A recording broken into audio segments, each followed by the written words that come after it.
Welcome back, everyone, to episode 6 of the Heavy Hockey Podcast. I'm your host tonight, Patrick, the Oilers fanatic, joined by Bob, the goalie, Ryan Lotsberg, and Kevin McCurdy.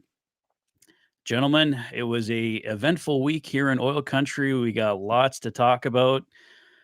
Bob, the goalie, we got a big goalie trade here, so I definitely got to get your input on this one first. I think with the being the resident goalie here at Heavy Hockey, Stuart Skinner, Brett Kulak sent to the Pittsburgh Penguins for Tristan Jarry.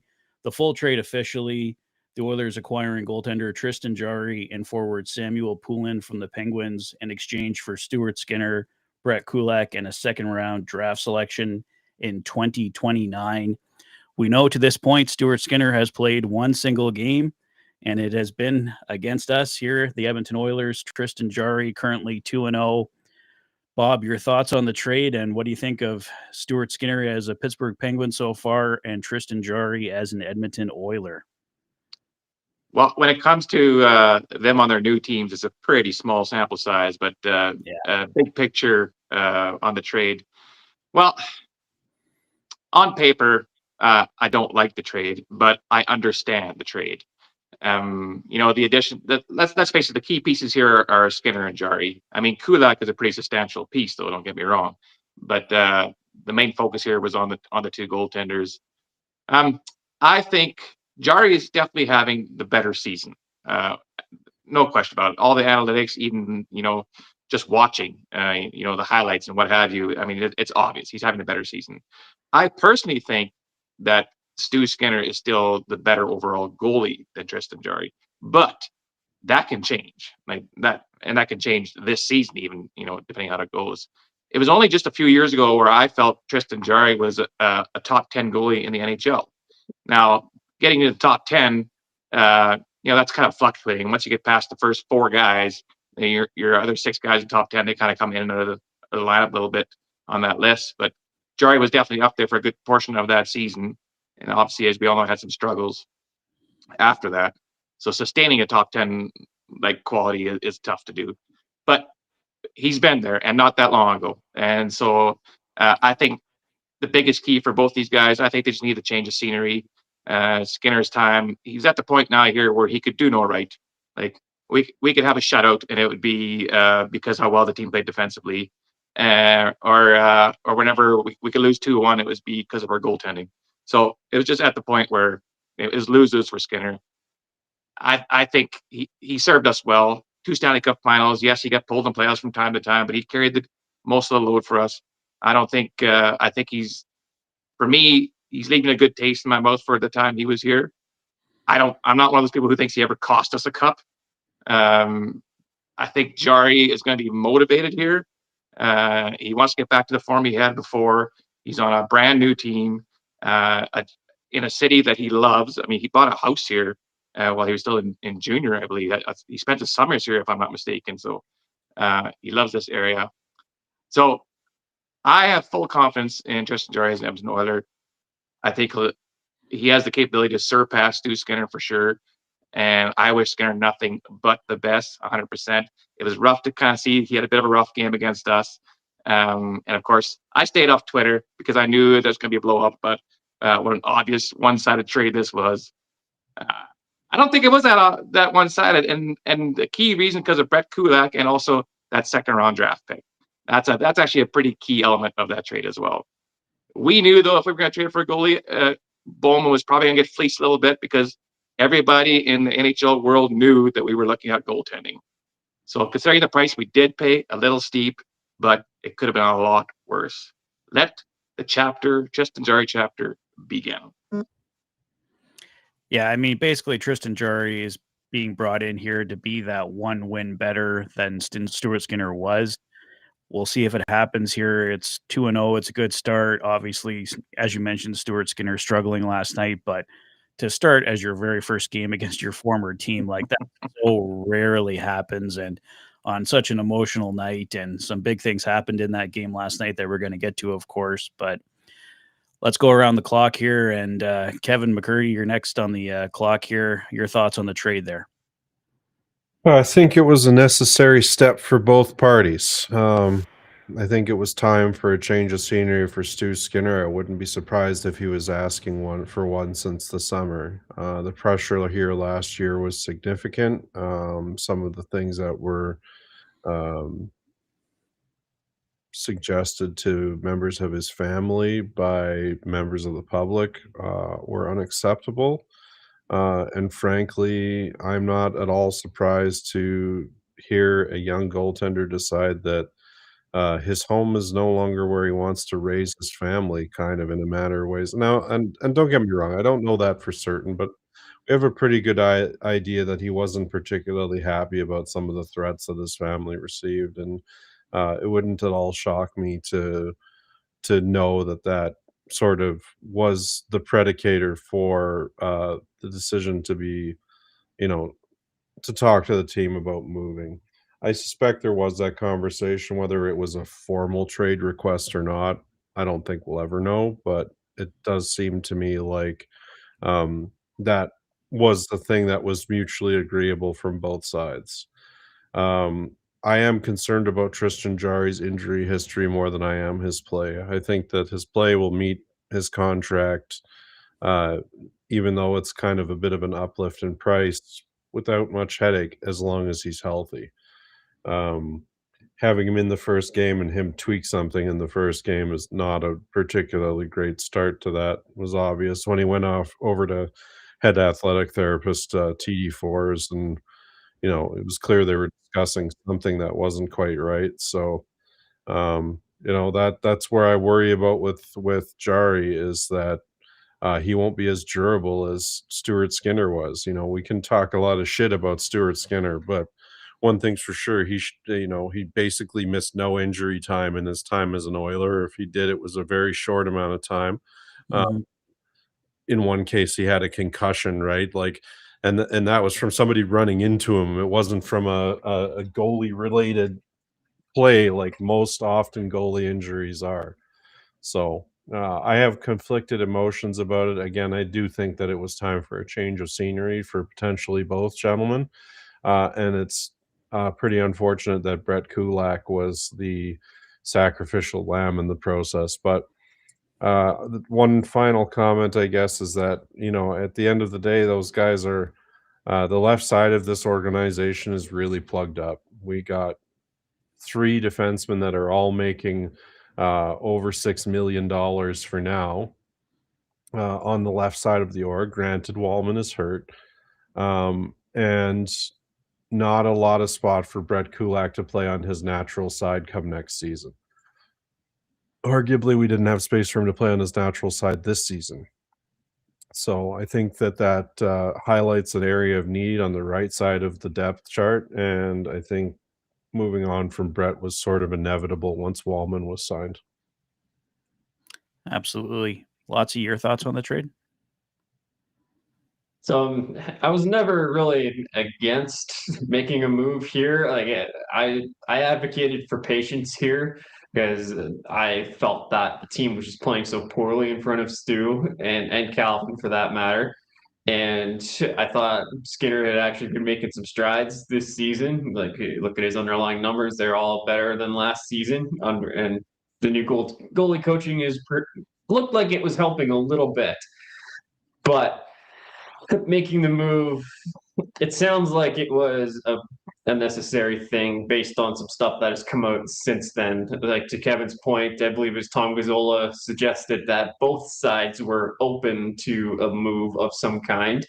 And Pierre LeBrun saying that the Oilers were interested in Jarry going back to the summer, so shortly after the Stanley Cup Finals. And that tells me that's when the decision was made. But Bowman needed to see that last season was an outlier for Jarry. They needed to see how this season started, which I applaud the caution, right? It would have been one thing to make that panic move immediately after the Stanley Cup final on a guy that had been on waivers and played in the AHL the year before. But we at least have a bit of sample size of Jarry's game recovering.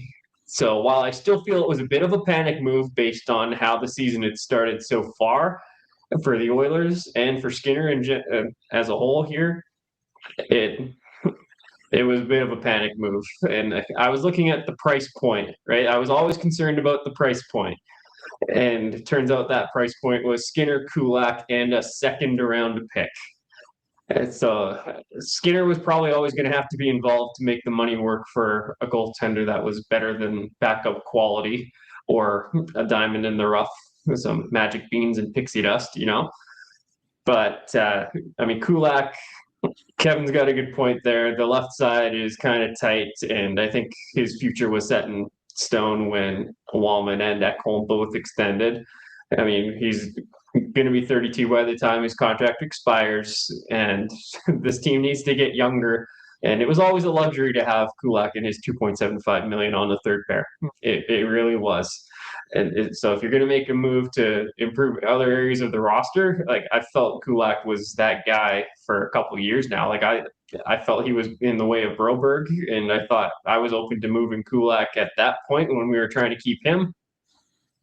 I've been open to moving Kulak for a couple of years now, but there's no arguing that he was unbelievable for us in the playoffs and was a big contributor to those 2 cup runs or near cup runs for us.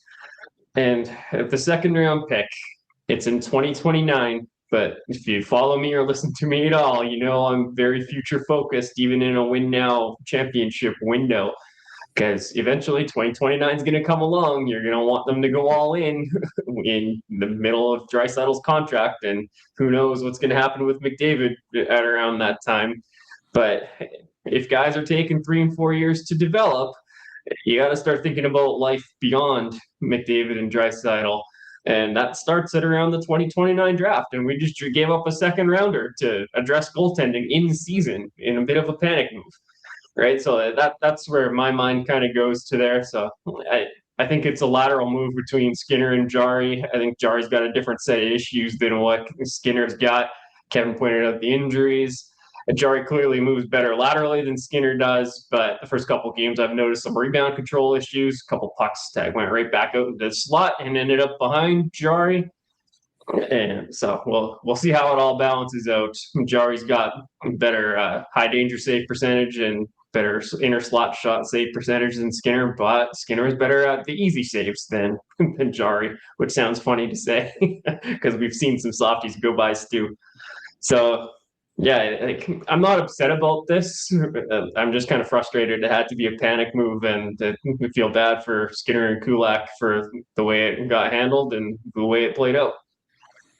I feel bad for Skinner also having to watch Draisaitl score 1,000 4 feet from his crease too, right? Like, Yep. we saw some of the video from before the game and after the game, and just like some little interactions that got caught on camera, and it's kind of a tragic end to an otherwise like uh a clearly a tight knit group, right? And I think lots of people make jokes about McDavid and Draisaitl and Skinner and being free of those handcuffs in a manner of speaking, but I don't think that's how they look at it at all. And it's pretty clear that based on how they interact with Stu, um, there was a lot of love and respect there. So and kind of, it's sad that that's how it had to play out. And in the same way, it's like watching Gretzky get 1851 in Edmonton playing for LA, right? So um, just one of those weird coinky dinks of hockey, I guess. Yeah, it's unfortunate. Like I said, that had to be Stuart Skinner's first game, at least for Tristan Jarry. He was able to get a game in before he played Pittsburgh. It wasn't exactly the same situation, but at least you get that reprieve. So it was immigration issues that slowed Skinner and Kulak joining the Pittsburgh Penguins earlier. So going back to the trade, there was another trade that same day. The Edmonton Oilers acquiring Spencer Stastny from the Nashville Predators. He is seen as the Brett Kulak replacement here that we've been talking about. So he's played a couple of games. I thought he's looked pretty decent so far. He's a younger player, obviously 25, I believe he is. Yeah. Correct me if I'm wrong there, guys, but You got it. yeah. So a player for the future, like you're talking about there, Lotzi. We'll start with you, Lotzi. What are your thoughts so far on Spencer Stastny? Yeah, and that little move was the other cost to doing this move as well. You trade out Kulak and you got to replace him, right? So then you spend the 2027 third to go out and get Stastny. Now, having said that, I am happy that they spent that pick on a 25-year-old that looks like he's got himself a future. He was at, but before the trade, he was at 50% goal share 5-on-5 with the Predators, who have been terrible to start the season. And I believe it was around 53.5, 53.6 expected goals for a 5-on-5, again, on a bad Nashville team. And this is so Stastny is kind of having like his breaking out party, so to speak. This is his first full NHL season. He's established himself as a full-time NHLer this year, and I think it's a good pickup by Bowman. Like, he's mobile and moves the puck really well. His skating's a strength, as much like Kulak's was. So I see the comparison to Kulak there, but I think they're slightly different styles. Like, I think Stastny's a little more offensive-minded, whereas Kulak was a little more reliable, stay at home. Yeah, you're happy when you get a point from him, but you're not expecting it, kind of deal. So I actually quite like the move for Stastny. What do you think, Kevin? I think that that's a solid move, and I think so far from what I've seen from him, I've liked his heads up play. In some ways, he reminds me of Kulak. He's a good skater. He follows the play well. There was a play last night where there was an obvious breakaway forming that he recognized the danger of, and then he was able to start his retreat in time to make that breakaway effectively a non-issue. And that's the kind of like heads up defense that are going to win you friends around the team, right? So I think that there's a lot of upside to that player. I have no issues with getting younger. I think that the cost of it was minimal. I've seen a lot of people. I just want to go back to the second round draft pick for a second. I've seen quite a few comments on Twitter and even in the comments tonight in the stream. Talking about a second in 2029 is a nothing burger, and my issue with that is the same attitude that has left us with empty cupboards in 2025, 26, right? Those are the same types of attitudes, like, just throw Michael Kesselring in as a sweetener for, and it's not Michael Kesselring. I get that. It's not the same player. It's not, it's not the same situation, but assets are assets, and we have a limited number of them. So to get away with, spending a second for a future draft, it sure might seem like a nothing burger, but maybe we won't be saying that in 2029. We don't know who will be in the draft. We won't know what our own asset situation will be like at that point. My bet is we will have wished that we would have had that pick come 2029. So everything comes with a cost. It might seem kind of minimal up front, but you're just kicking the can down the road a little bit. And you know why it had to be a 2029 second. Like, we don't have any high-end picks in the next couple of years, right? Like, we're already spending from 2029. Oh, we're in good now. shape. We're in good shape. Like, the one thing that I will give Stan Bowman is that he has been far more disciplined about spending draft capital than his predecessor was. Like, here, let me just pull this open right quick. But if I'm not mistaken, of course, we're gonna not know where the buttons are today, Kevin. If I'm not mistaken, we are in. Oh my goodness!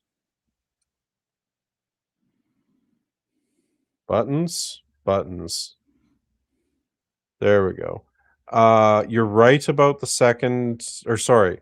In next year, we have a second, a third, a sixth, and a seventh. In 2027, we have a first, a second, 2/5, a sixth, and a second. And in 2028, we have all the draft picks plus an extra third.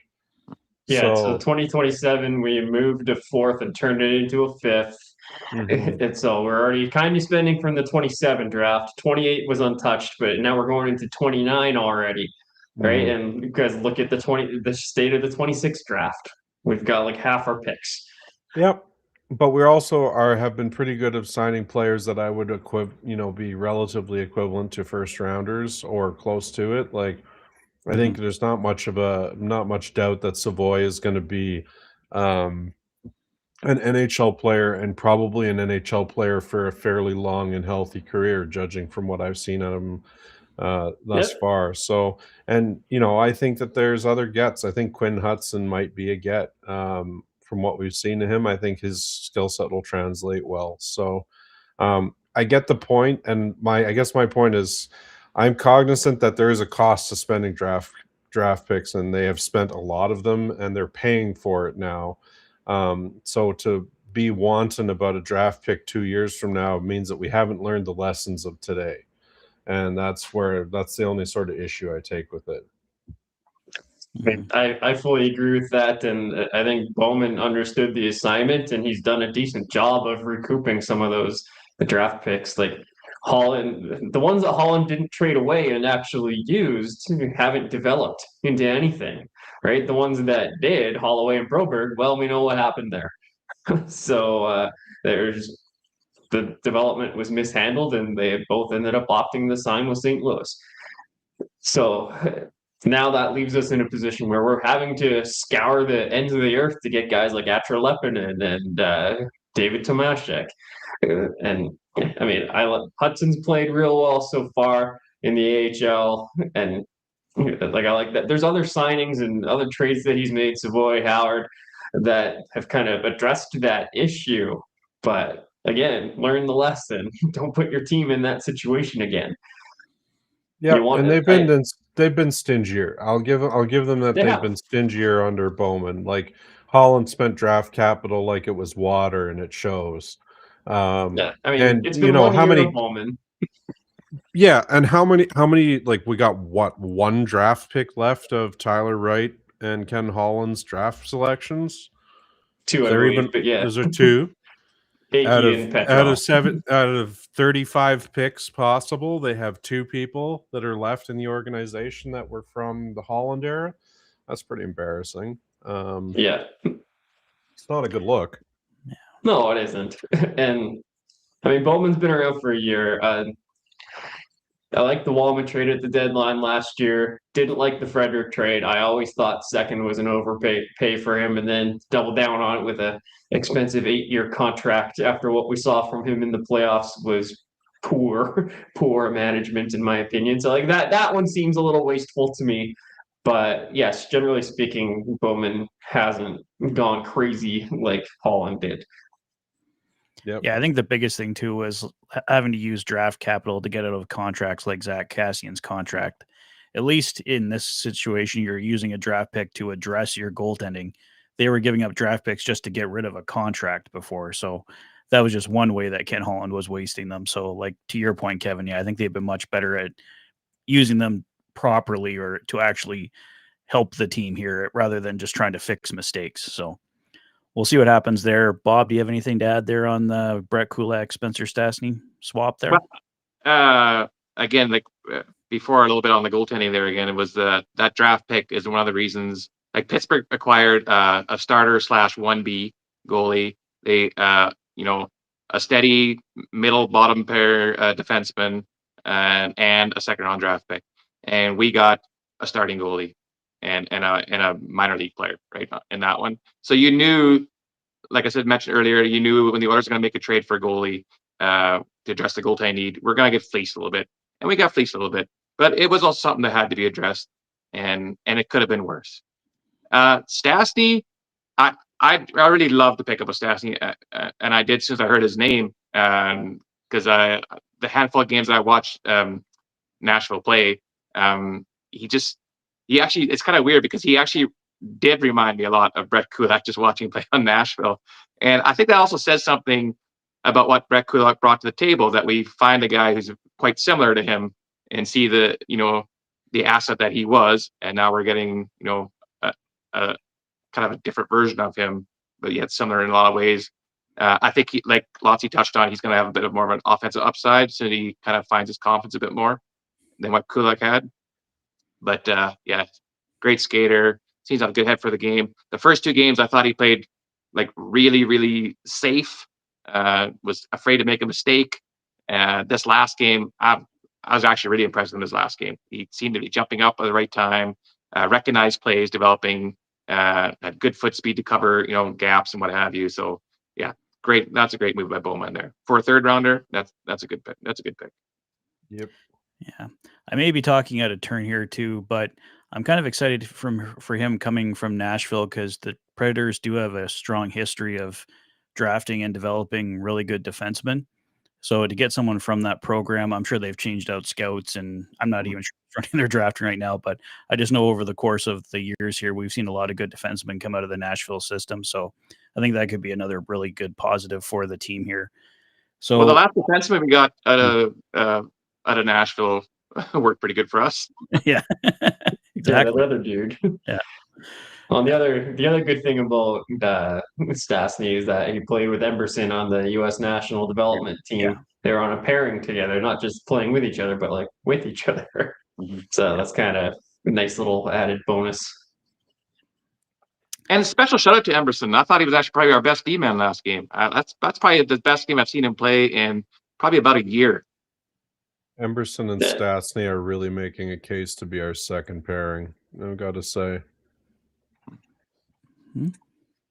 That's a controversial take for you, but that's, you know, Call you crazy, McCurdy? Yeah, well, talking about two guys making less than $2 million between them being a second pairing makes a guy crazy, but they're Alec Regula really struggled last night. He kept getting roasted, and I say this as a guy who really likes what Regula brings to the team in general. He is a very strong, offensively minded, and puck movement minded player, but his foot speed exposes him, and that's going to continue to be a problem for him, and especially playing with Darnell Nurse, who shows sometimes similar mistakes in a much more expensive package. So I think, I think Regula is going to end up being a keeper. I just don't know how, like, at a certain point, like, I don't know how the team continues with this Darnell Nurse experiment. I don't like. I don't know. I don't hate the guy. I even don't hate his hockey a lot of the time, but there's some stuff that he does in his game that drives me mental, and I'm sure drives a lot of people mental in the organization. I think if he was making $4 million a year, we'd tolerate it more than on a $9 million contract. There's certain expectations that come with that contract, right? Yeah, absolutely. Yeah, I was just gonna say, like we talked about with the Skinner Jarry trade, it was just time and a fresh perspective, fresh change for both guys. I think we're probably reaching that point where it's just time. If obviously Darnell Nurse can veto anything that he doesn't want to do, but I could see probably not in season, but maybe this summer that might be something that does finally come to fruition, depending on how the season goes. But we'll see what happens there. Before we leave the topic of goaltenders, because I know we all want to talk about Mr. 1000 from last night, I did want to address one more thing. There's rumors going around about the Oilers going after a second goaltender here. Some of the options that have been talked about are Alex Lyon with the Buffalo Sabres, bringing up Connor Ingram from Bakersfield. What are you guys thinking as the best possible option here? We know Laurent Brossoit was just on waivers yesterday, so there is the possibility of a retention deal there. Ryan, why don't we start with you? What do you think is the best option there? Sticking with Calvin Pickard or going with one of the guys that are out there rumored to be coming in? Yeah, so I'm kind of conflicted because I look at what's going on in Buffalo and I see the GM change. I see a GM that's been watching that team for a while and doesn't necessarily need to go through an evaluation period before making a decision or making some moves. And he pointed out that he doesn't want to run three goaltenders during his press conference. So, which guy do you move? UPL's unhappy, but the Oilers can't really afford to bring that in right now unless there's some retention involved. So that's going to get pricey. That'd be awesome, but I don't see it happening. Lyon, 32-year-old career backup for the most part, a damn good one, but still, that's not the direction I really want to go. It might be the best for the here and now, but again, I want to get a guy that has a chance to grow into something special in the next few years here. And I've brought up Arvid Soderblom a few times before. that's a guy that I'd be interested in as well. The numbers in Chicago are not great this year, but he's played in front of or behind a defense that's been similarly as bad as what Calvin Pickard has had to endure. And Peter Aubrey, the new goaltending coach, has spoken highly of Soderblom in public before. So there's a relationship there that could be nurtured over time. So that if I'm getting What a guy from Chicago, I'd go Soderblom over LB for sure. you're But telling me that we should maybe give our goalie coach a goalie that he's familiar with? What is this blasphemy, man? Like, right, I know I talk crazy. I mean, LB's numbers over the past few years have looked a lot better than what we've seen from Soderblom so far, but LB hasn't played in a full NHL year in a little bit now, coming off a serious hip injury. The second time, like he's had both hips done, if I recall correctly from the piece I read about it. So I'm not. I mean, how hilarious would it be if we got both former Oil Kings goaltenders from their Mem Cup era when they were really good here? That'd just be hilarious. on And the way, I mean, well on the way to collecting them all at this point. yeah, pretty much. And we've had LB before, right? Like, Yep. why didn't we just keep him Well, after and we all got these years? Lazar. Like, wow, Yeah, that late 2018, 2019 period of goalies is one of the most arguably stupid periods of Oilers managing goaltending. Between the complete, like, I'm not saying Laurent Brossoit is the best goalie in the universe, but we lost both LB and Anthony Stolars in a 2-year period to not playing them enough games. And not like, it was stupid in the case of one of them. It was like one game more they needed to play them, and instead they chased a nothing burger of a playoff berth, if I remember correctly, by running their primary goalie into the ground, and lost basically both of them to Group 6 UFA. And that's just kind of like, that's dumb asset management. I want to talk about asset management decisions that'll make you pull your hair out. Losing goalies to Group 6 because you don't play them 1 or 2 games more than you have. That's wild stuff. And both of those guys have turned out to be goalies despite some health issues. yeah, and that Stolars was the throw-in in the Cam Talbot deal just to make that work from the organizational standpoint for the Flyers. And yeah, you're right. One game more, and he would have avoided that. But like, he hadn't really broken out yet, and it's hard to predict that he's going to break out.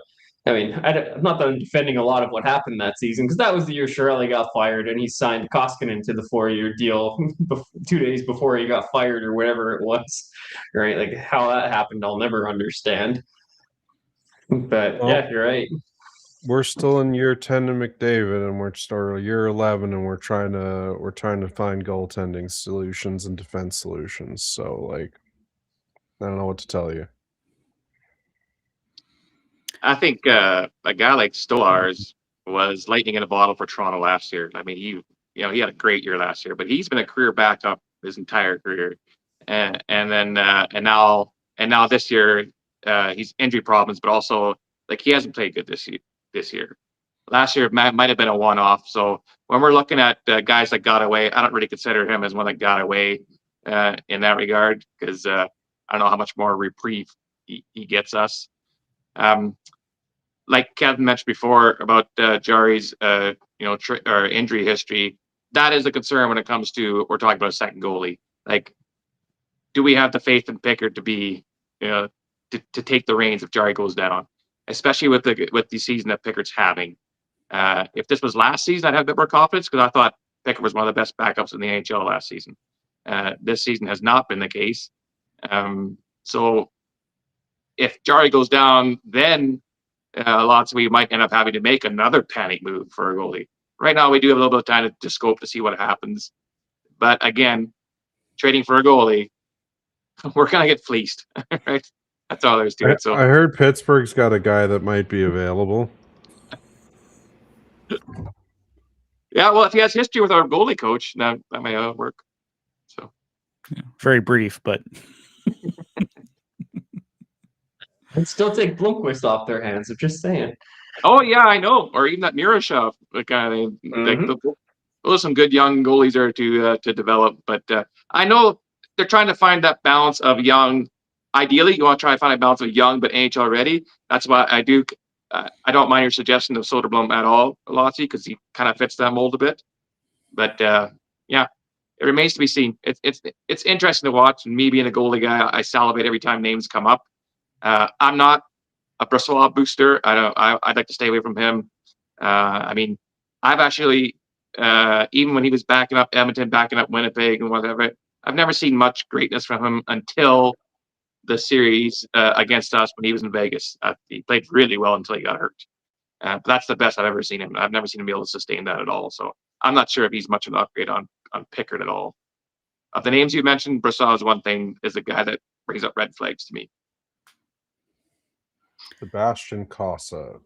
Oh, wow. Who they so now we're should talking about a guy who is just like a blue chip prospect with no NHL experience again, which, again, I salivate at his name, but it doesn't fit the mold of a guy is he NHL ready and young enough? Only one way to find out. We're looking to pull a Ken Dryden out of our hat. I think, throw him in there. See, the difference is that I think Cossa is an NHL goalie, and what I've seen of Levi is there's some people that are big fans of Levi, is that he can't track NHL releases as well as Cossa can. Like I think Levi is a hot shot, and there may be a chance that he swings available, and the Oilers should swing on that if they can get it for not too much money, but or too much in the way of assets. But I have concerns about Levi and his future at the NHL level. I am not a goalie analyst, like straight up. That is not my bread and butter. My bread and butter is particularly defensemen, but obviously the skater side of the puck rather than the goaltending side of the puck. But from what I have seen of Levi and what I've seen of Cossa, I know which one of those two I would pick. We do need to remove Connor Ingram's name from the conversation. He is, has had flashes in Bakersfield, but he is struggling to find his game. I think he'll still get there, but I honestly don't think if Ingram does get a call up, we're not going to see him till past the 55, 60 game mark for in the NHL for a look-see. But we should not be looking at him as our savior or as our insurance in case somebody goes down. Like he is. This was a deal that was friendly to him. This wasn't as much a team deal as it was a Connor Ingram deal. For him to go somewhere, find his game, find his balance, get some stability, and concentrate on being a goalie, and then see what happens. Testament to Bakersfield, he had a 6.6 goals against average and 741 in the last game, and they still won it. So there you go. When we talk about the Oilers of old. Well, I wouldn't completely discount it because there was that report, I think it was on Oilers Nation, that following their road trip a bit, there was potentially going to be a Calvin Pickard, Connor Ingram swap, but I guess the team vetoed it or something like that. Or I don't, based on what I'm seeing here, and I haven't watched Bakersfield as much as I should be watching Bakersfield, but I don't see a goalie that's ready for the NHL in these stats at the moment. Oh, no, I'm not saying he should be, but I'm just saying I think they were considering making that swap. But yeah, and whether that's or not he's ready or not is another question. But I think they might have done that to try and avoid the Stuart Skinner move, to be honest with you, is what I think they were trying to avoid, spending assets on the problem, which, is understandable. And again, it shows that's true. It shows a respect for their asset pool being, somewhat limited. But die is cast now, and it seems like, for whatever reason, Calvin Pickard's still able to get some tunes out of that trombone when he plays, even if he does let in a couple of stinker goals. And there's something to be said for that team connection element for sure. Yeah. But I'm pretty hopeful that Calvin Pickard is a guy that they keep around the organization after his career is over. It's the same with like Derek Ryan. I would really like to see Derek Ryan come back in a couple of years and be part of the scouting or coaching or player development staff, because I think his attitude is a little bit infectious. And you got to surround the team with those, high energy types too, right? And Zach Hyman as well. I mean, obviously he's nowhere near the end of his career, but that's another guy that earns a spot in work ethic alone. Mm-hmm. Rob Piercy brings up here, how about Cam Talbot? I've heard reports, I can't remember where I actually heard them from now, but that Cam doesn't actually want to come back to Edmonton. So that would not surprise me in the least, based on how his exit was from this organization. He was thoroughly burned up by old Flat Top prior to the end of his time here with, and for those that don't know who I'm referring to, it's Todd McClellan is nicknamed through the Twitterverse and a few other places as Flat Top. Shout out to Dennis King, I think, actually, but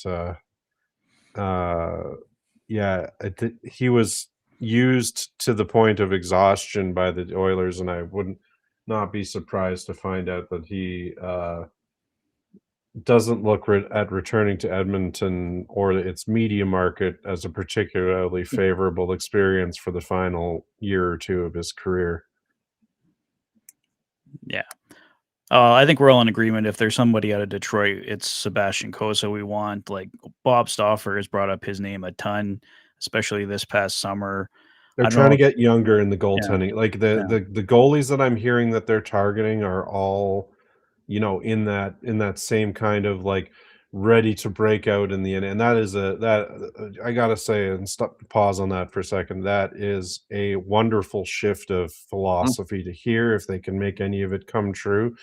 We love our older, close to wash dudes and have for years, and to see them be progressive and potentially targeting the next generation of goaltending gives me some hope. Because as much as I like Cam Talbot, or as much as I like, guys like Jonathan Quick and whatever, like the end is near, and yeah, you might get a good season or two out of them. Of debatable quality, but I think you need to find somebody who's going to be in the org for 5 to 10 years. And however long we take to chew them up in our media environment, right? Like, and we've missed that. Like you've pointed out before a couple times, Kev, that we've had opportunities to get our claws on some of these guys when they were available. We could have, picked up guys like DiPietro. We could have made a move for like Askarov or Busey even at one point. Like, so that, in hindsight, we had the blinders on there. But the fact that maybe seeing these misses turn into some hits is like, well, maybe this is something we should look at. And now they're starting to, focus on some guys similar to that. Yeah. Yeah. Well, hopefully it's a younger guy. I mean, we've heard Alex Lyon's name, Devin Levi, Buffalo as well. Sebastian Cossa's name's out there. Cossa will probably be the hardest one to get, I would think, because Detroit's probably, I think they're trying to find a way to get him into their tandem right now. They got that. But if he wants out, then that ships out. Like it's the Broberg situation, right? Like once those guys ask to be out, and that's the rumor, right? I don't know. I'm not well connected to know how certain that is, but I've heard it in multiple places that he's asked for a change of scenery. So I think that when that happens, there's a lot more likelihood that they'll make a favorable deal. Mm-hmm. It just probably won't be during the season. I can't see them doing that to the season. Like the Yzer plan includes shoring up Edmonton's goaltending. That would be some wild Yzer planning. That's all I got to say about that. Mm-hmm. Well, what do you guys think the cost would be to get Cossa out of Detroit? Start with you, Leslie. If the kid wants out, maybe not as much as we think, but I gotta think. What was Askarov's return, right? Like it was multiple expensive pieces, like multiple high-end pieces of a first-round pick plus. It might be worth it though. Mm-hmm. Well, he's a goal. We could have had it, right? We could have had it with our own first-round pick in 2021, but I digress. So the Askarov trade was David Edstrom, Magnus Krona, and a 2025 first. So first and two good prospects. Yeah, I don't know what either of those guys has done since, but that doesn't really matter. At the time, I they think would have. Hedstrom was part of the Thomas Hurdle deal from Vegas, and he was highly touted at one point, but he's been traded twice now and hasn't really developed into anything. So I think it was him and the first round pick that were the two kind of key components to that trade.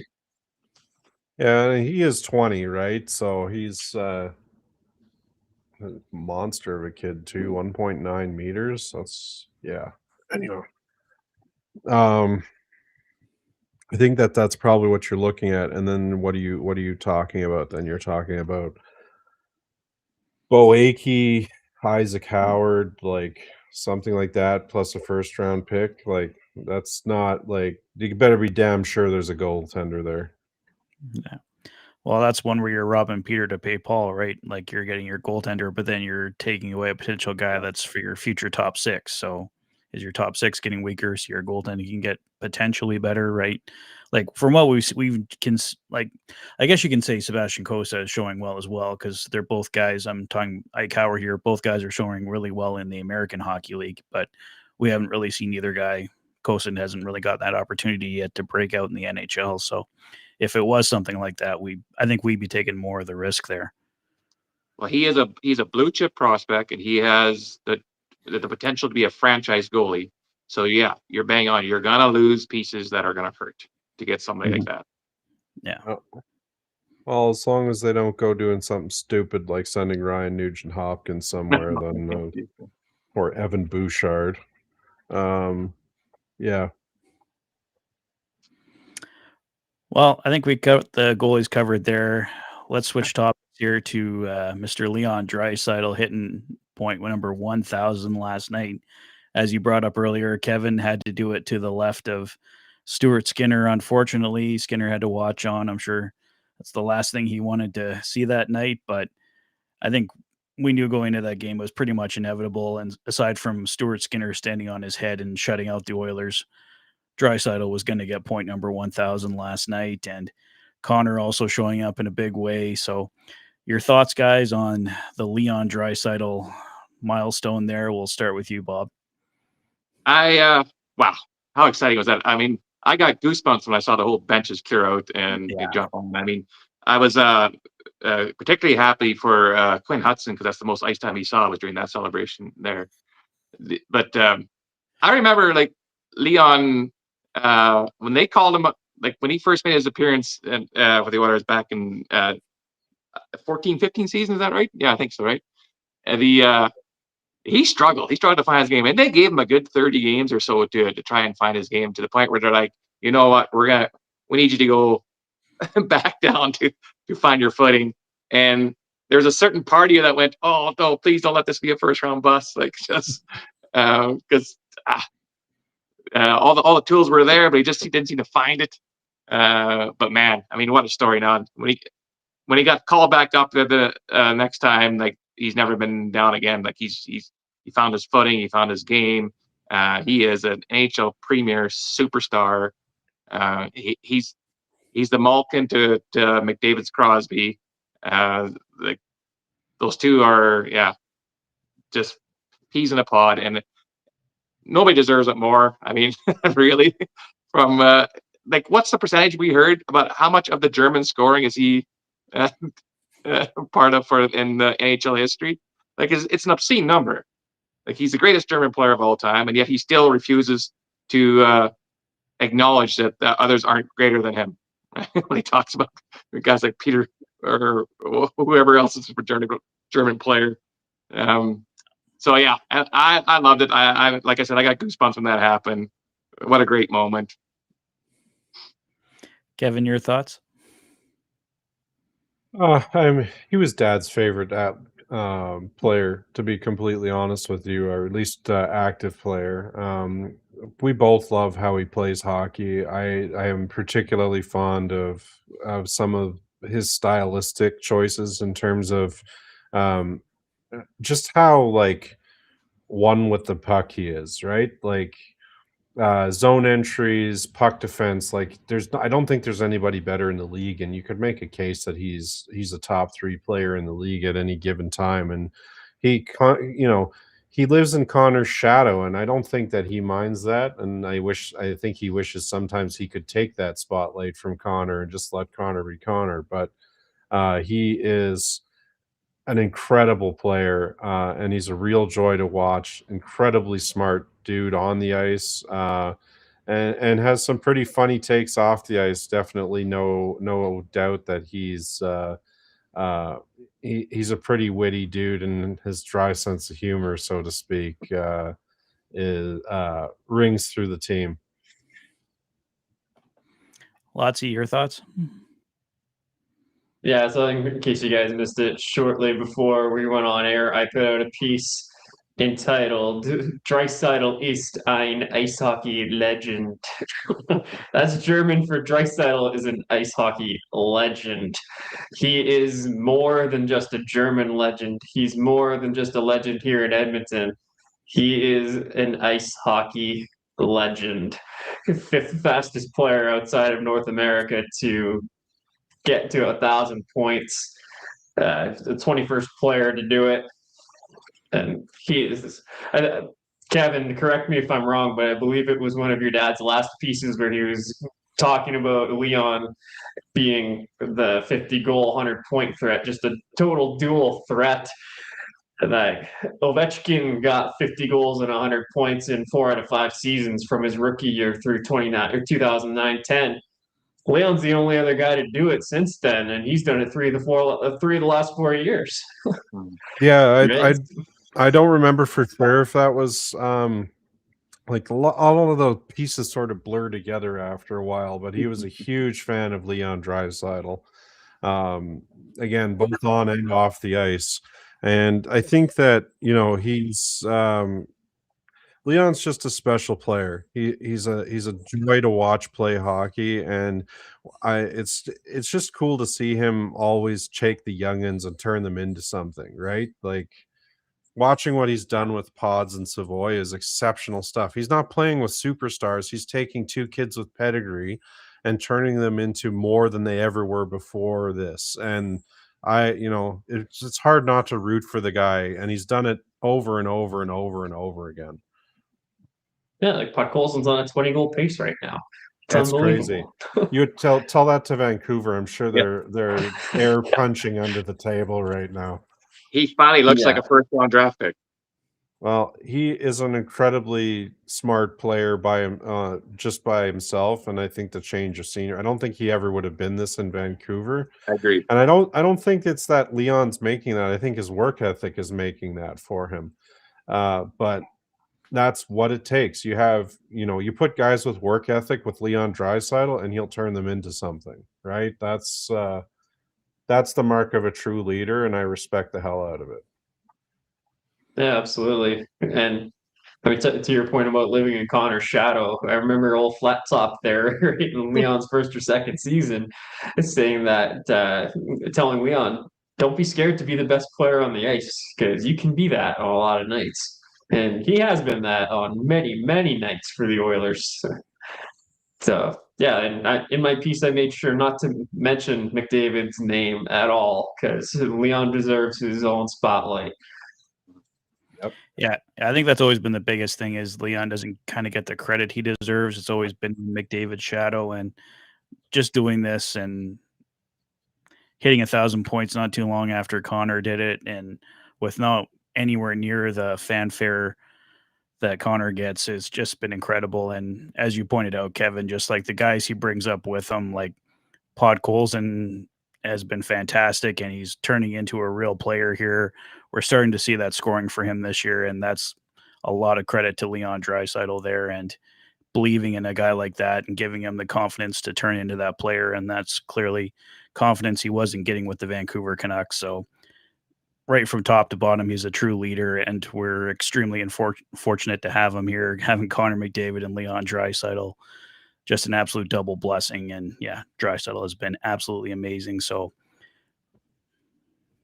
well Isn't done. that weird that a guy who scores multiple seasons of 50 goals, the Hart Trophy winner, and yet still plays in the shadow of somebody for most nights, right? Doesn't Yeah, get the proper due respect. It shows you how like revered Connor McDavid is, and don't get me wrong, McDavid And is rightly worthy so. of it. I've been hard on Connor actually the past 18 months or so, right? Like he for a while hasn't looked like, but I have not seen Connor McDavid do Connor McDavid things like he's doing right now in 2 seasons. And the way he's playing now, he's untouchable. Like he's back to not to completely distract from the point at hand, but he's back to single-handedly dangling entire teams again and scoring on his former goaltender in the process, right? Like there's something special when he's on his game, and I'm really happy to see that he's finally found that groove again. Um, I don't know, like, what it was. I don't know if it was an injury. I don't know if it was a mental thing, whatever. It's not like he wasn't producing. He just there's 2 tiers of McDavid. There's human McDavid, and then there's inhuman McDavid, and we're seeing the latter right now, and we've seen it now for multiple games. So I think it's safe to say, he's at what 20 points in the last 7 games. Look out, league! Here comes Connor McDavid. Well, the goals he scored the last couple games against Toronto and Pittsburgh, just like end-to-end rushes, Unreal. eating through everybody like they're standing still. They The one basically in are Toronto standing was still. crazy. The one that he made those guys look pedestrian. Yeah. And it was a I don't know situation. what more. Go ahead, I Lance. don't know. Sorry. Sorry, I don't know what Morgan Riley was doing on that goal. He just got out of the way. He was just rolled out the red carpet for McDavid and said, "Here, go score. Just get it over with."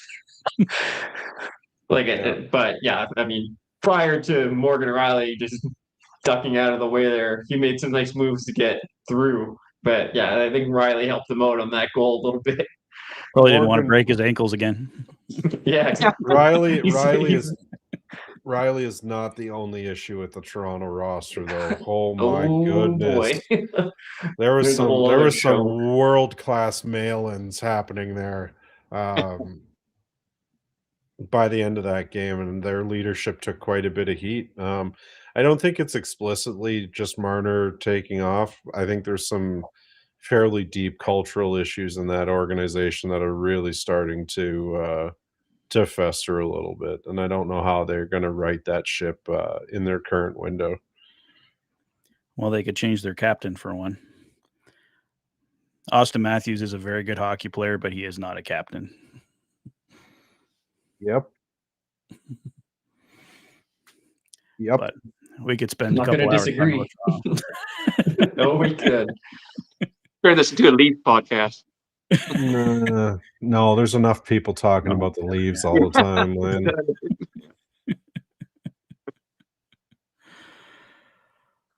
Oh, geez. Well, guys, what else do we want to cover here? We got Leon Draisaitl hitting 1,000. Connor McDavid's been on fire here. Got a couple tough games coming up. Boston on Thursday. Are the Oilers going to finally get to the point where they can win 3 games in a row here? What are your thoughts here, Bob? Well, I mean, that's getting kind of ridiculous now that we're 35, 36 games of the season now, and we still can't hit the 3rd game or the 3rd win in a row. So yeah, that's definitely something we got to cross off the checklist. And so yeah, I'm just gonna say we are gonna do it. From little of what I've seen Boston play, like Swayman seems to have found his game. He's red hot right now and putting up some good numbers. And even on a game-to-game basis, there's been nights where he's definitely been the first star. So I know initially there was some flack about his contract right after he wins the Vezina, and we're paying him too much because of one Vezina season. Well, it looks like he's starting to regain that form, so it might be a good investment. But we also have, like we just stated, just the red hot McDavid again. Like supernova McDavid has hit the ice. Like we could make a whole show just talking about that the goal against Toronto and Pittsburgh. Not to understate Bouchard's little touch pass to McDavid to catch him in full stride, and he just rocket shits past everybody. The Pittsburgh goal, what was really impressive is the fact that how he got knocked off stride and his edge work to regain his balance and then still pick up speed to go around Stuart Skinner. Like this is just stuff that you only see on AI videos. Yeah. We got to stop and talk about these Bouchard touch passes because people think they're easy, but hitting No. hitting Connor McDavid at 39 kilometers an hour mid stride, exactly where he needs the puck. I think there's one other player in the league that could do that as reliably as Bouchard does it. And even then, I don't know if they would be able to do, like, Bouchard's vision of up ice movement is otherworldly. And he handles the puck so much that he gives the puck up Yeah. more than his fair share of times. But the number of completed passes that he makes that are just absolutely otherworldly, that's the kind of thing that, you can't teach that. That's a vision and pure talent thing, right? And you know, it would sure be nice if I'm just gonna pull a JFresh tweet here from the side, where somebody was comparing Jacob Chikrin to Evan Bouchard and saying Chikrin's better. Uh, and JFresh, sort of waddled in and said, well, one guy has a 940 on ice save percentage and the other one has an 878. So that might contribute to it. And that's really it. Like, Evan Bouchard and Ekholm, they make mistakes, but man, do they not get the goaltending behind them to back them up when things go sideways. And it's really that simple.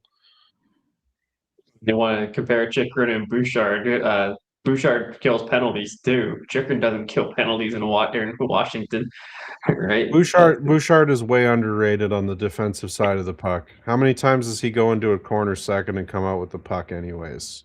Like, yeah, you wish that there was a little more fight in his game sometimes, but his whole shtick is that he's cool like a cucumber. Yeah. To the point of not recognizing danger. But that same coolness allows him to score goals with 30 seconds left to save the series, right? Like, it's kind of a big deal. Putting him on the penalty kill was such a smart move because I think it made him simplify his game. There's certain pressure that comes with playing on the ice when McDavid and Draisaitl are out there.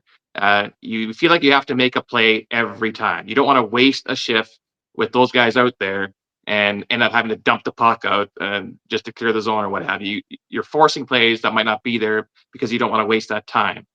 But putting Bouchard on the penalty kill where you have to simplify things, and you're absolutely right, Kevin. I've seen his defensive game, gotten way better this season alone just because of being simpler about it in his own zone. I mean, he'll still make those high risk passes, especially 5-on-5. But he makes so many of them. Statistically, he's going to give some bad ones away. But you don't want to eliminate. Cale Makar gives bad ones away. Yeah, it does happen. It doesn't get talked about because Bouchard is cross-eyed or whatever. But like, besides the dumb narratives that are out there, which that is one of them, all of these elite defensemen cough up the puck in brutal ways. They touch the puck so much it's inevitable. And Bouchard's are highlight reel levels of brain gaps. We'll say that, but he makes up for it and then some. I saw Paul Coffey do that. I saw Paul Coffey do it lots. And actually, one of the knocks against Coffey was when he'd cough up the puck. Sometimes he'd be lazy getting back because he was so pissed off that he coughed it up. And but when we think of Coffey, we think of him like he's a Hall of Fame defenseman. He's an elite defenseman. So guys that have the puck all the time, I'm sure Bobby Orr had a share of giveaways. He had the puck the whole time. Like, guys that have the puck lots will give it away from time to time. It's just law of averages. People are quick to point out the overtime goal the other night, right? But the overtime goal the other night happens because there's two guys attacking Bouchard. He mishandles the puck slightly, which happens, and he wasn't supported by Connor.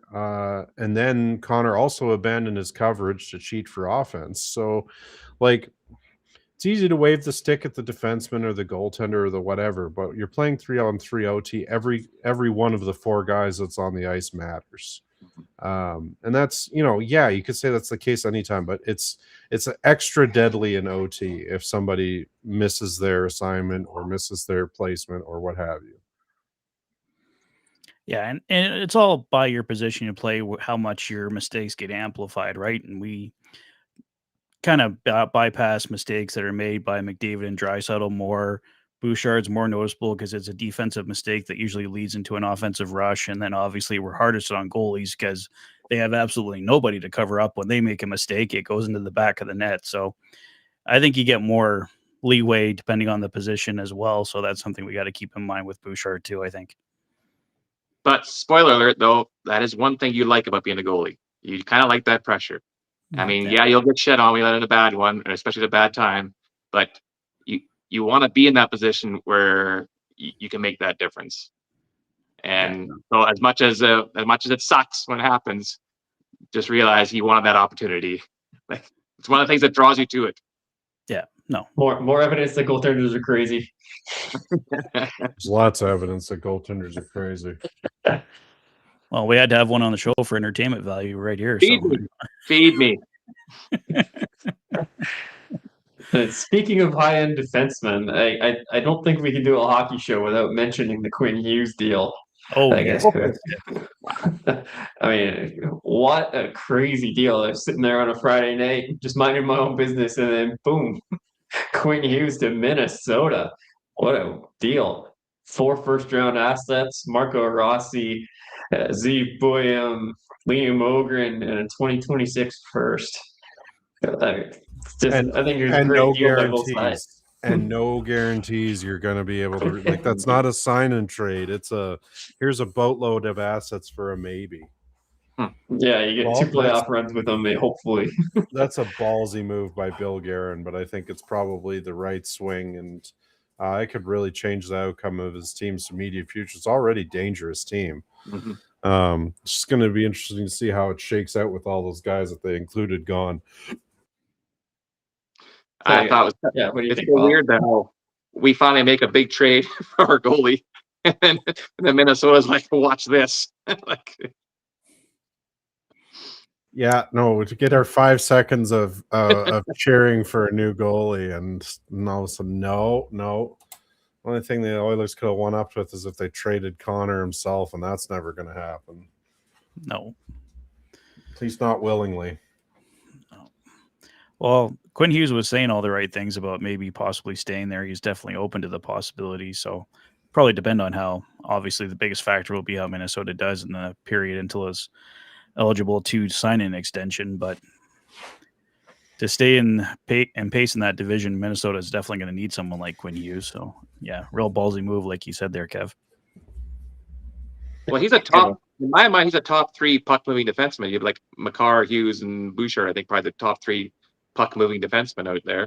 So like, yeah, he's not just a guy who's just filling a spot in the roster. Like he's bringing offense from a back end in Minnesota that doesn't really get a lot of offense. And yeah, they just got exponentially more dangerous with him in the lineup.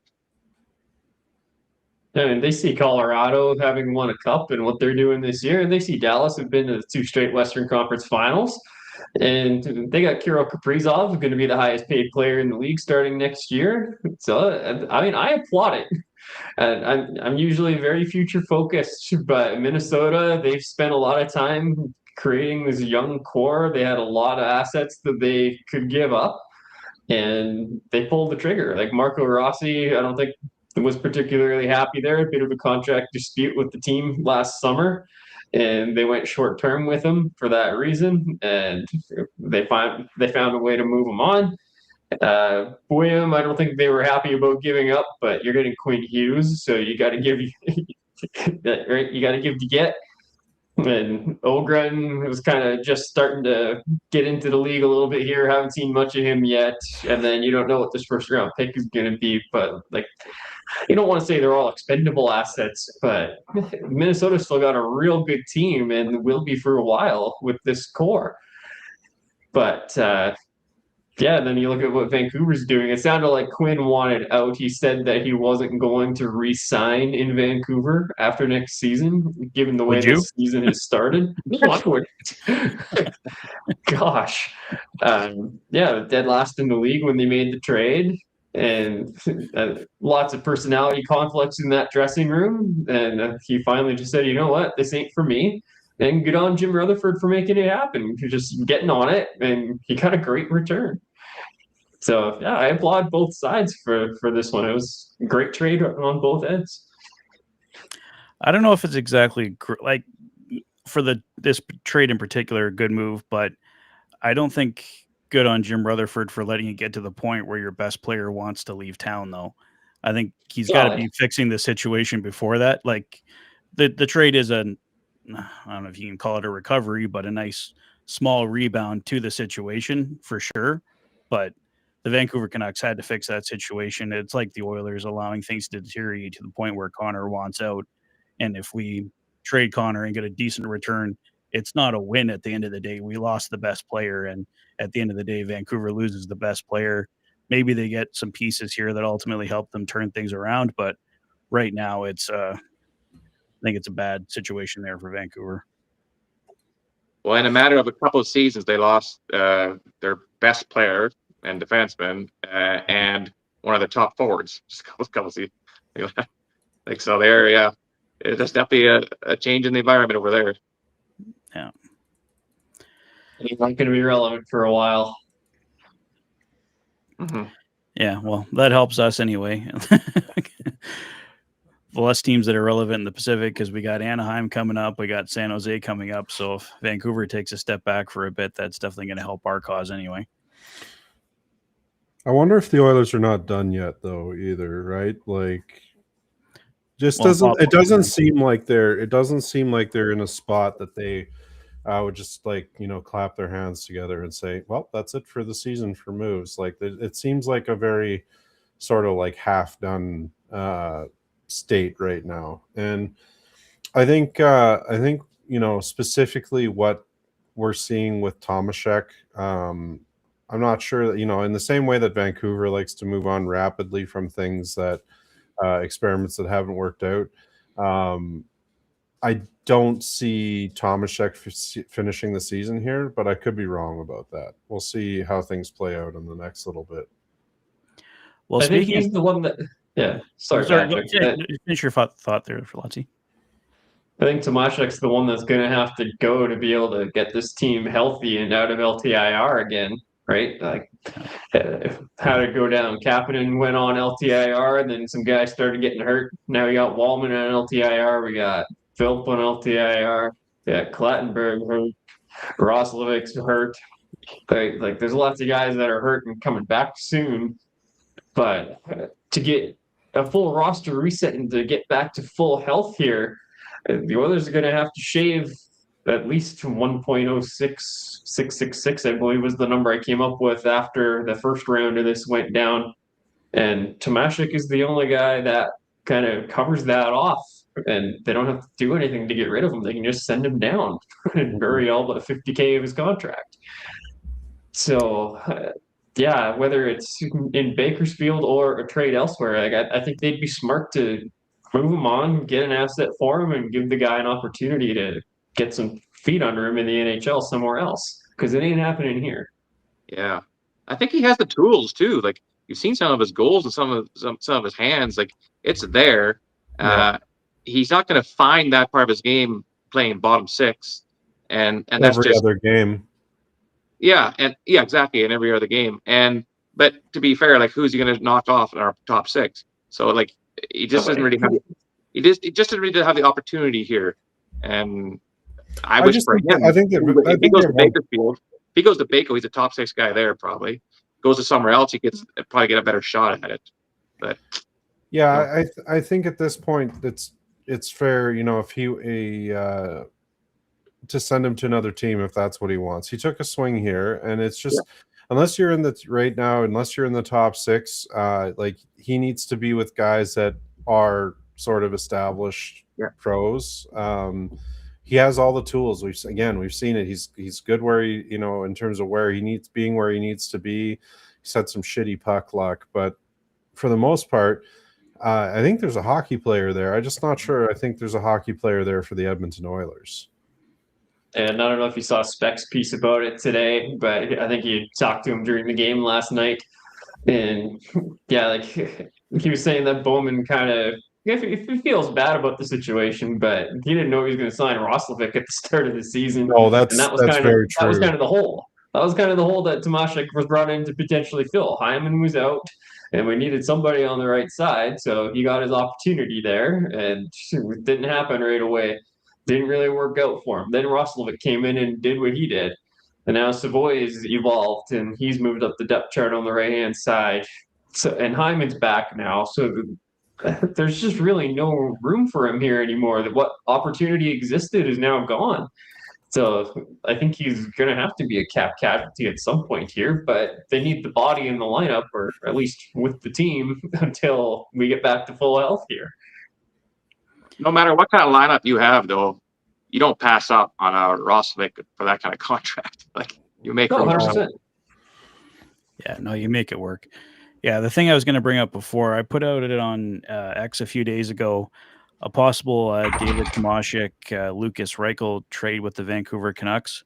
Both Reichel and Tomashik have the same cap hit, $1.2 million. Reichel just went through waivers, so he could be sent down.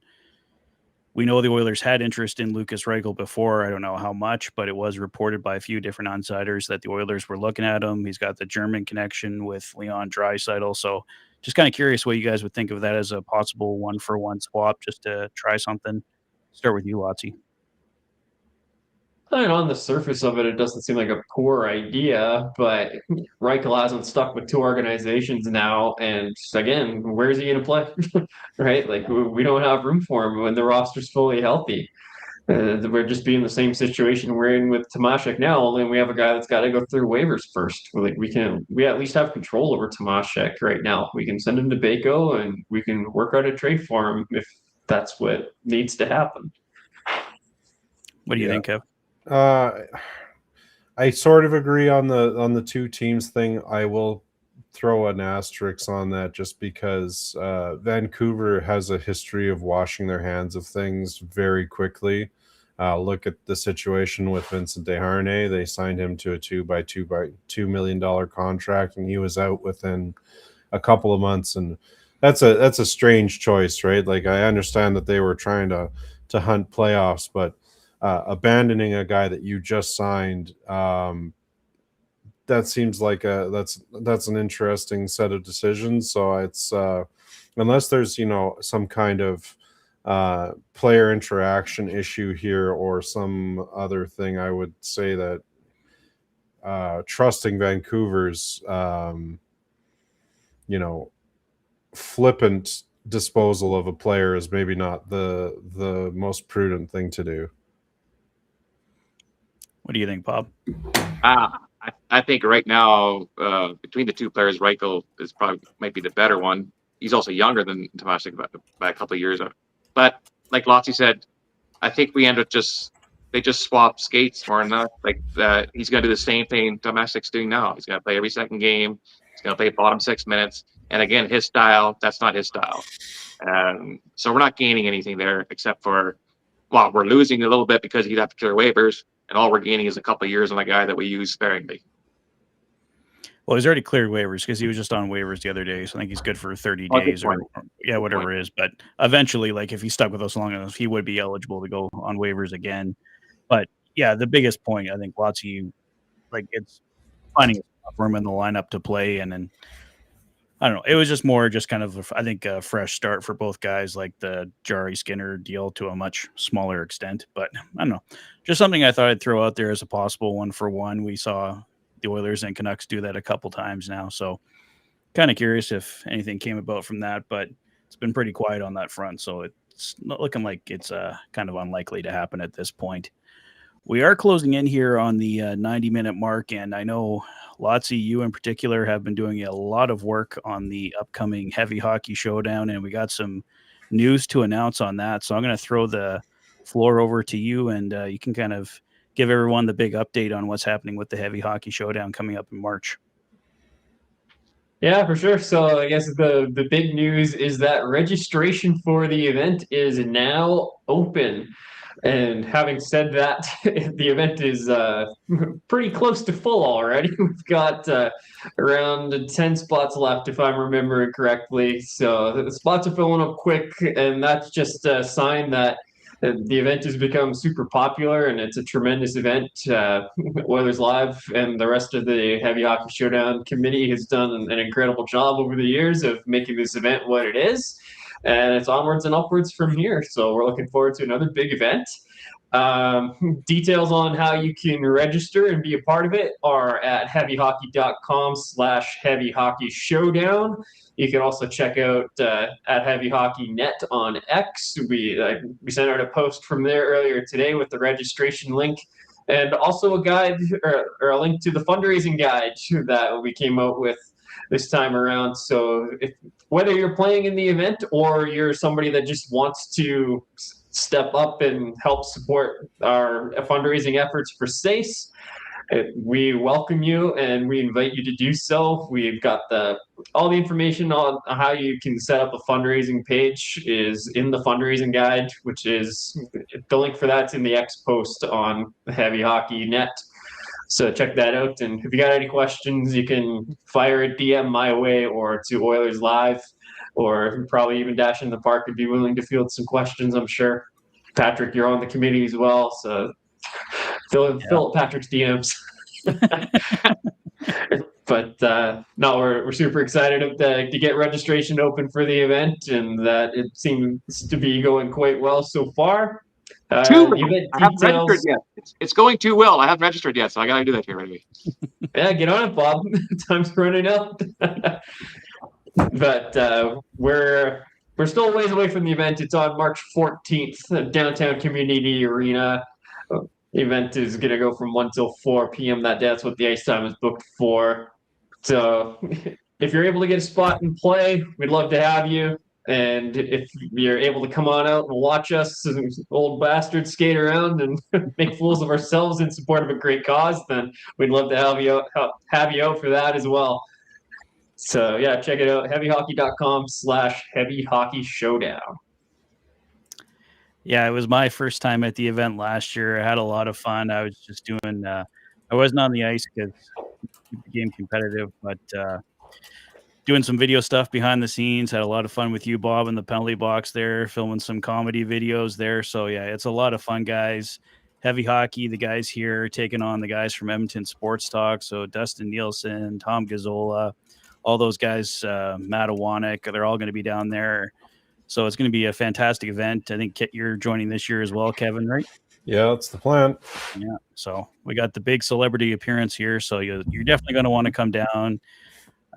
Even if you just got to be in the crowd, it's a fantastic, fun game to watch. So yeah, please come on down. It's all for a great cause for SACE, Sexual Assault Center of Edmonton, and one of the best events that you can find in Edmonton, and really proud to be a part of it and looking forward to my second time at the event coming up here. So, well, with that out of the way, any other topics you guys want to cover here before we do the wrap up for the night? You want to hit on Quinn Hudson for a minute here? Oh, yes. We didn't talk about Quinn Hudson. Yes. Well, Bob, you were mentioning just over 6 minutes of ice time for Mr. Hudson last night. I think that was probably the biggest thing going against him was all the power play and penalty kill, as he's not on either special team. But we'll start with you, Bob. I guess I already got you in the spotlight there. Your thoughts on the 6 minutes we saw of Quinn Hudson last night? Well, I get it because it is, the special teams came into play quite a bit that game. But I think the frustrating part is that we keep seeing this. Like, we keep seeing this from the guys that we bring up, and they sit on the bench and just their toes freeze kind of thing. Like Quinn, I hope this next game there that he gets he's got to get to double-digit ice time. Let's see what he can do at the NHL level now. I mean, last year, that's a tough way to start your NHL career. Kind of thrown into the fire in a tricky situation. So this year he's much more established on a pro level. What he's doing in Baco. Let's see what I can do against some NHL competition with more than 6 minutes of ice time. So I'm excited to see what he can do. Kevin, your thoughts? I don't honestly have a lot. I want to see him play more. To be completely honest with you, I haven't watched a lot of his time in Baco, but I do know that he's been tearing it up. I think they've found a player there that's very likely to have an NHL upside. So we'll just keep watching with bated breath and interest and see how things turn out over the next little bit. I think there's a player there. Lotsy? Yeah, I see what they're trying to do with the call up here. They're trying to reward a kid who's playing unbelievably well in the AHL so far. I don't know have the points in front of me, but he's fourth in the league in scoring as a rookie. Like he's playing real well.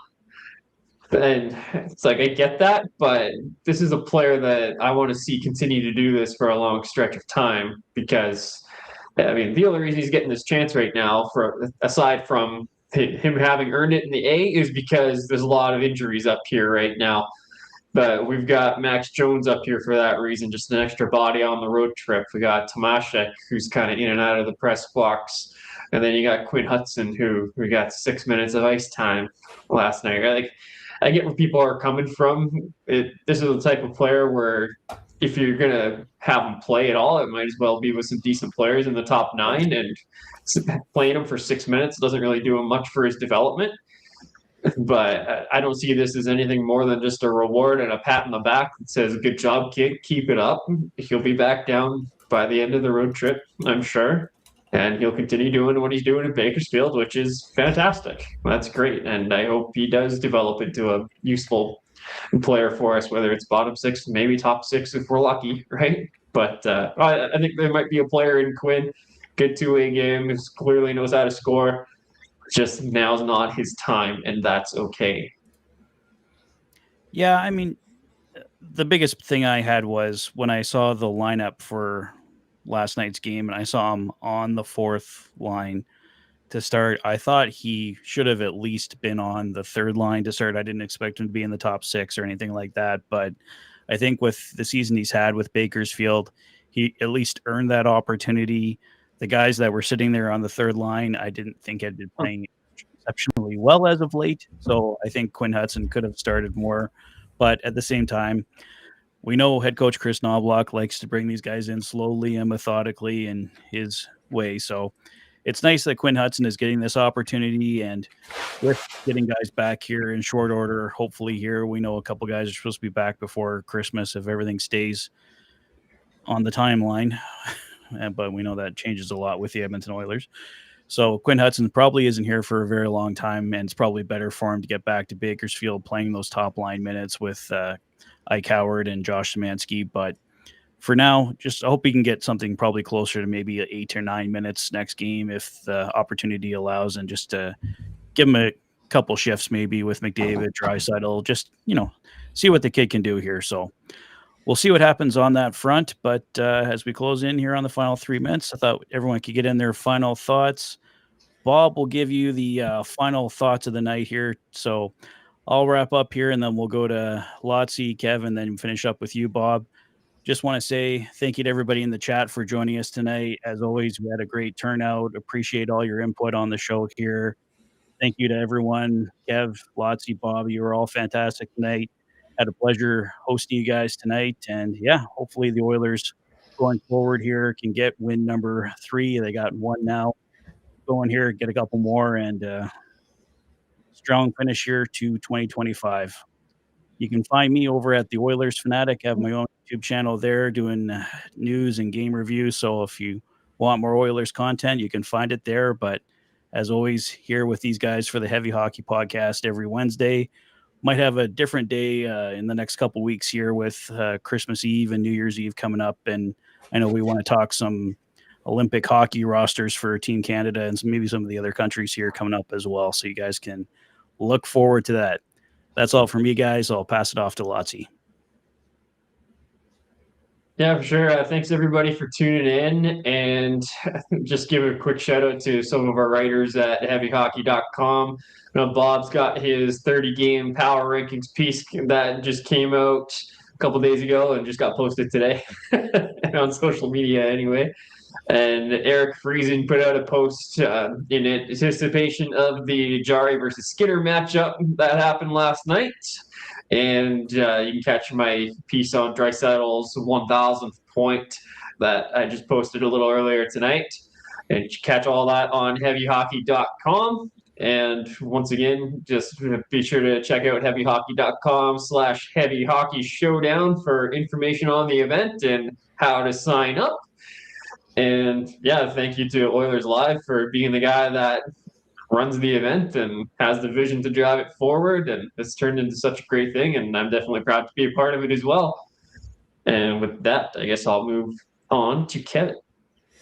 I just want to thank all you gents for joining today. It's been a pretty good turnout in the chat, and definitely some engaging conversation about where the team's at. As usual. Don't have a lot of other parting thoughts. Looking forward to doing the Heavy Hockey Showdown in March, and we'll see how everything goes. Off to Bob. Always a pleasure sharing screen time with you guys. I look forward to the opportunity I get to fill that fourth seat when it's available. So thanks for having me on. Yeah, please leave one spot for me, Heavy Hockey Showdown. I need to register.